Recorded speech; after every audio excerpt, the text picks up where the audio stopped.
આપણા ગુજરાતની અંદર અનેક ધારાસભ્યો એવા છે કે જેમને પોતાના વિસ્તારની અંદર શું બને છે એની કંઈ ખબર જ નથી. જ્યારે વિસ્તારમાં કોઈ ઘટના બની છે ને એમને લઈને એમને સવાલ કરવામાં આવે છે તો આ બધા જે બેશરમ ધારાસભ્ય છે એ ક્યાંક તો હસીને કાઢી મૂકે છે વાતને, ક્યાંક તો તેમને સવાલ કરવામાં આવે તો તે ઊભા થઈને જતા રહે છે.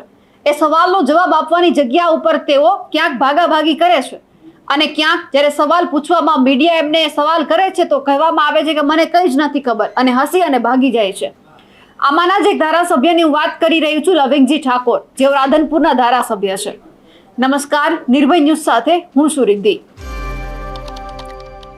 લવિંગજી ઠાકોરની આજે વાત એટલા માટે કરવી પડે છે કારણ કે રાધનપુરની અંદરથી જે બાળ તસ્કરીનો મુદ્દો સામે આવ્યો છે, જે રીતે બાળ તસ્કરીનું રેકેટ આખું ચલાવવામાં આવતું હતું, બાળકોની ઉઠાંતરી કરવામાં આવતી હતી પરંતુ પછી તેમને ક્યાંક વેચી નાખવામાં આવતા હતા, આખો મુદ્દો લગભગ ઘણા સમય દરમિયાન ચાલે છે. અને જ્યારે આ સવાલ લવિંગજી ઠાકોરને પૂછવામાં આવે છે ત્યારે બેશરમ થઈને જવાબ આપવામાં આવે છે હસતા મોઢે કે મને કંઈ જ નથી ખબર, હું 7 દિવસથી બહાર હતો એટલે મારું ધ્યાન બહાર છે. આ બોગસ ડોક્ટર કોણ છે હું એમને ઓળખતો નથી. હવે સવાલ એમના ઉપર થઈ રહ્યા છે કે લવિંગજી ઠાકોર અને જે સુરેશ ઠાકોર છે તેમના ફોટા પણ વાયરલ થયા હતા. તેમ છતાં બચાવમાં કહેવામાં આવે છે કે હું આ વ્યક્તિને ઓળખતો નથી. રાધનપુરમાં બાળ તસ્કરીનો વિવાદ જે અત્યારે સામે આવ્યો છે તેમાં બોગસ ડોક્ટર સુરેશ ઠાકોર અને શિલ્પા ઠાકોર અત્યારે રિમાન્ડ પર છે. અને જ્યારે આ બધા જ સવાલ પૂછવામાં આવે છે રાધનપુરના આ ધારાસભ્યને જે લવિંગજી ઠાકોર છે તેમને તો હસતા મોઢે તેઓ કહે છે મને કંઈ જ નથી ખબર અને ચાલતી પકડે છે. કોણ બોગસ ડોક્ટર છે કે નહીં તે પણ મને નથી ખબર. જ્યારે સવાલ કરવામાં આવે છે કે કાર્યવાહી શું થવી જોઈએ તો કે એ પણ મને નથી ખબર. તો તમે ધારાસભ્ય છો તો શું કામના છો? તમને કંઈ જ ખબર નથી તમારા વિસ્તારમાં શું ચાલી રહ્યું છે. લગભગ 10 દિવસ થયા છે આ બાળ તસ્કરીનો મુદ્દો પાટણની અંદર ઉઠ્યો છે, રાધનપુરનું પણ તેમાં નામ સામે આવ્યું છે. તેમ છતાં જો તમે આવી ઘટનાઓથી અજાણ હોય તો તમને ધારાસભ્ય પદ પણ અત્યારે લાજતું નથી. તમારે આ સભ્ય પદ છોડી દેવું જોઈએ. એટલા માટે કારણ કે તમારા વિસ્તારમાં આવી ઘટના બને છે, બાળકો સાથે આ ઘટના બને છે અને તમે હાથ ઊંચા કરી દો છો મને કંઈ જ નથી ખબર. અને જે રીતે તમને શરમ ન હોય એ રીતે જવાબ આપો છો હસતા મોઢે કે ખબર નહીં, થતું હશે કોણ છે આ વ્યક્તિ. તમે ધારાસભ્ય તરીકેની એક ફરજ તો નિભાવો. અમે એટલા માટે કહી રહ્યા છીએ કારણ કે તમે જ સાંભળી લો લવિંગજી ઠાકોર કઈ રીતે જવાબ આપી રહ્યા છે, કઈ રીતે હસતા મોઢે આ બધી જ વાતનો ઇનકાર કરી રહ્યા છે.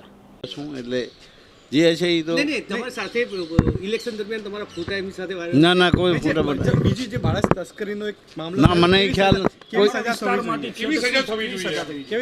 મને ખ્યાલ નથી. સજા કેવી થવી જોઈએ? આમ ના હોય તો સજા પણ મને ખ્યાલ જ નથી કોઈ વિષયની. હા મારા વિસ્તારનો છે હશે પણ મને ખ્યાલ નથી. તમારા વિસ્તારમાં સાંભળો, હું કહું છું નીચે બહુ નીચે આમાં તમે એક વસ્તુ અમને ખાલી કહી દો કે આ જે તે વખતે તમારું ટિકિટની માંગણી હતી ત્યારે ભાઈનો વિરોધ હતો ત્યારે તમે ક્યાં હતા? ના ટિકિટને આમાં વાત જ નથી. ટિકિટને તો મેં હવે મારા વિસ્તારનો છે ઓળખું તો શું ને. દવાખાનું કેટલા સમયથી ચલાવતો હતો? દવાખાનું તો એ ચાલે છે ત્યાં ચાલતો હશે એ મને એટલો બધો ખ્યાલ નથી. ના બોગસ નથી એટલું બધું મને ખ્યાલ નથી.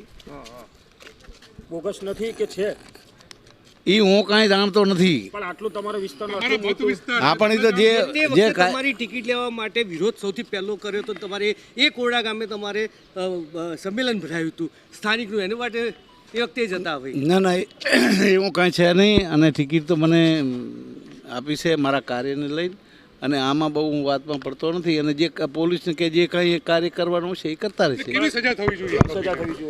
અરે પણ જે આરોપ સાબિત થશે તો થાય ને. એમ તપાસ ચાલુ છે. નહીં ચાલુ છે તપાસ.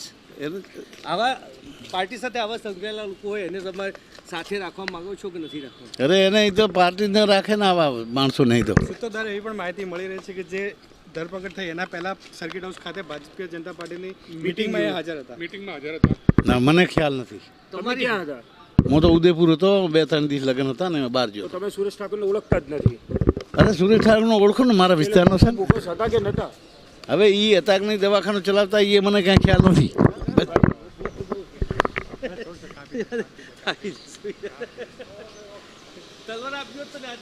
હવે જે આ બોગસ ડોક્ટર છે તે બાળકોની સોદાબાજી કરતો નજરે પડ્યો છે. કેટલા સમયથી આ રેકેટ ચાલી રહ્યું છે તેમ છતાં તેમના ધારાસભ્યને તો કંઈ ખબર જ નથી, કંઈ પડી જ નથી તેમના વિસ્તારની. માન્યું કે તમે બહાર છો, તમારા કામથી બહાર છો, પણ તમારે તમારા વિસ્તારનું ધ્યાન તો રાખવું જ પડે કે તમારા વિસ્તારમાં અત્યારે શું થઈ રહ્યું છે. હવે સવાલ તમારા ઉપર છે કે તમે કહી રહ્યા છો કે હું આ કોઈ જ વ્યક્તિને ઓળખતો નથી, તમારા ફોટા પણ એમની સાથેના વાયરલ થયા છે, તો પછી તમે આ બધી જ વાતથી ઇનકાર કેમ કરી રહ્યા છો? જે લોકોથી કંઈ કામ નથી થતું એટલે તમને ચૂંટીને મોકલ્યા ને તમારી પાસે આશા રાખે છે કે તમારે એમને જે જવાબદારી છે, જે સમસ્યા છે, એમનું સમાધાન કરવાનું હોય છે, પણ તમે આવા ઉડાવ જવાબ આપો છો. એ પણ તમને જરા પણ શોભતા નથી એક ધારાસભ્ય તરીકે. અમારા અહેવાલ વિશે અને જે રીતે અત્યારે લવિંગજી ઠાકોર હસતા મુખે આ બધી જ વાતના જવાબ આપી રહ્યા હતા અને ગણકારી રહ્યા હતા કે મને કંઈ જ ખબર નથી, તેમને લઈને આપનું શું કહેવું છે? કમેન્ટ કરીને ચોક્કસથી જણાવજો. સાથે જ અમારી નિર્ભય ન્યૂઝ ચેનલને લાઇક, શેર અને સબસ્ક્રાઇબ કરવાનું ભૂલશો નહીં. નમસ્કાર.